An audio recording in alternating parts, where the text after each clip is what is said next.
दिलेल्या प्रश्नामध्ये आपल्याला सांगितलं आहे की आपल्याला फाईल टॅब वरती जायचं आहे। त्यानंतर आपल्याला सेव्ह एज ऑप्शन वरती क्लिक करायचे आहे आणि या डॉक्युमेंटला डेस्कटॉप वरती सेव्ह करायचे आहे। त्यानंतर आपल्याला इथे त्याला नाव टाइप करायचे आहे, फॅमिली ट्री वर्कशीट वर्कबुक नावाने, आणि त्याला आपण सेव्ह करू। थँक्यू। दिलेल्या प्रश्नामध्ये आपल्याला सांगितलं आहे की आपल्याला या टेक्स्टला सिलेक्ट करायचे आहे आणि त्यानंतर आपल्याला त्याला टेक्स्ट कलर चेंज करून त्याचा टेक्स्ट कलर रेड करायचा आहे। त्यासाठी आपण होम टॅब मध्ये जाऊ, फॉन्ट कलर मध्ये जाऊन त्याचा फॉन्ट कलर चेंज करून रेड करू। थँक्यू। दिलेल्या प्रश्नामध्ये आपल्याला सांगितलं आहे की आपल्याला फाईल टॅब मध्ये जायचं आहे आणि त्यानंतर आपल्याला सेव्ह एज या ऑप्शन वरती जायचं आहे। डेस्कटॉप वरती या डॉक्युमेंटला सेव्ह करायचे आहे, त्याला आपण नाव देऊ इथे थँक्यू।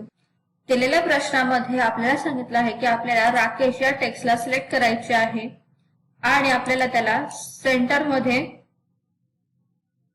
सेंटर अलाइनमेंट अशी सेट करायची आहे। त्यासाठी आपण राकेशला सिलेक्ट करू, त्यानंतर आपण त्याला सेंटर अलाइनमेंट अशी सेट करू।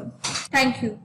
दिलेल्या प्रश्नामध्ये आपल्याला सांगितलं आहे की आपल्याला F2 या सेलला सिलेक्ट करायचे आहे आणि त्यानंतर आपल्याला सांगितलं आहे की तिथे आपल्याला फॅमिली ट्री जनरेटर हा टेक्स्ट टाइप करायचा आहे आणि आपण त्या टेक्स्टला बोल्ड इफेक्ट अप्लाय करू, तसंच त्याला आपण इटॅलिक इफेक्टही अप्लाय करू।